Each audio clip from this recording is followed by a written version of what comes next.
आज त्या मुलीचे आई बाबा मेल्यासारखे आहेत। पण मला एक सांगा, जर न्याय व्यवस्थेने जर त्याला 2-4 शिक्षामध्ये जर त्याला बाहेर काढलं जेलच्या आणि तो मस्त मोकाट फिरतोय आणि असे बलात्कार करत फिरतोय, मग न्याय व्यवस्था तेव्हा काय झाली होती? तेव्हा तुम्ही म्हटले का त्यांना कायदा वगैरे हातात घेतला नाही घेतला? हा बर, तुमच्यावर विश्वास आहे बरं का पूर्ण? शांती राहा. नमस्कार साहेब, नमस्कार. आमची अशी इच्छा आहे की ज्या मुलीवरती हा अत्याचार झालेला आहे त्या मुलीच्या आई वडिलांसोबत आपल्या भारताचे केंद्रीय मंत्री अमित शहाजी यांनी त्यांच्याशी बोलून त्यांच्याकडून आम्हाला आश्वासन पाहिजे, तुम्ही तो पाठपुरावा करावा म्हणून महाराष्ट्राचे गृहमंत्री आणि मुख्यमंत्री म्हणून तुमची जबाबदारी आहे. म्हणून आम्ही तुमच्याकडे त्याच दृष्टीने बघत आहोत. आज त्या मुलीचे आई बाबा मेल्यासारखे आहेत साहेब, आम्हाला तुमच्यावर विश्वास आणि आहे बरं का? आम्हाला तुमच्यावरती पूर्ण विश्वास आहे. म्हणून तुम्ही आत्ताची आत्ता सुनेत्रा वहिनींना सांगून अमित शहाजींचं बोलणं आई वडिलांसोबत करून द्या. तोपर्यंत आम्ही त्या मुलीचा अंत्यसंस्कार होऊ देणार नाहीत. त्या माणसाला आई वडिलांसमोर आणून त्या आई वडिलांनी ठेचून काढायचंय. बस आम्हाला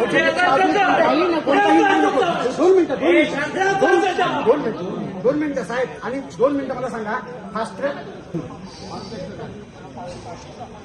हा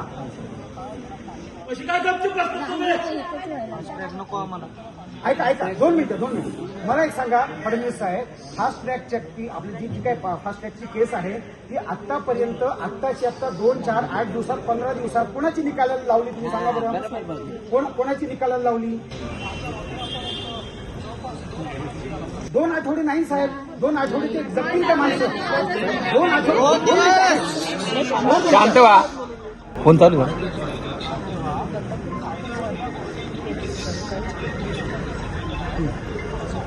बरं ऐका, नाही ना बरोबर.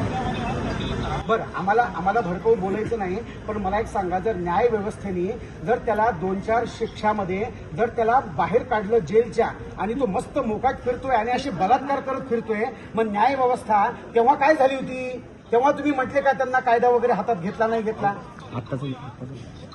हा बर, साहेब, तुमच्यावर विश्वास आहे बरं का पूर्ण?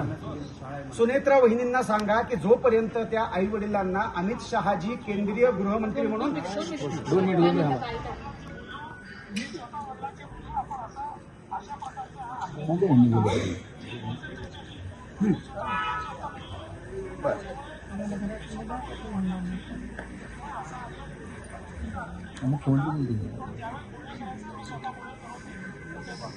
बर, ठीक आहे. तुम्ही मुख्यमंत्री म्हणून ह्याचा पाठपुरावा करावा अशी आमची विनंती आहे. फास्टॅगच्या पुढे काही असेल तेही करा साहेब. फास्ट बस आमच्या समोर आम्हाला फाशी बघायची त्याची नाही, आणि फक्त ह्या केसबद्दल नाही, पुढे असा सुद्धा भारतातला हा चांगलं संरक्षण लावा. पाहिजे. त्याच्यानंतर ह्या माणसाला फाशी दिल्यानंतर अशी घटना घडू द्या की सगळ्यांची फाटली पाहिजे. पुढे अशा घटना घडणार नाही अशीच शिक्षा व्हायला पाहिजे.